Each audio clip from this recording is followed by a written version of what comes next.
Adam, so for an international company who's looking to start doing business in the US, what are some things to think about? So the first thing to think about is to acknowledge that the United States laws are going to be very likely drastically different from wherever it is they're coming from in terms of incorporation, setting up your initial corporate documents, and then if you're going to have employees, working with someone like me to make sure that you have all your employment documents set up properly and that you're hiring people properly, onboarding them, paying them, etc.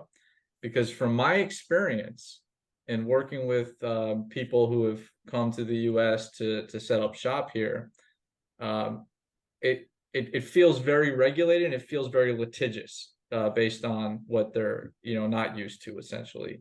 So take some of the scares, the fears away from them, and set up all the proper structures in place so that they can run a business smoothly in the United States, and they can avoid being sued for example, workplace claims.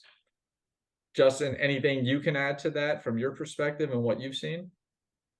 I think just being intentional, right? If you're gonna enter the United States, do it intentionally and don't, just be careful not to accidentally hire somebody maybe through an independent contractor relationship or something, and then all of a sudden be doing this backwards, right? Like just be intentional about what you're going to do and make sure that you've got the right type of entity.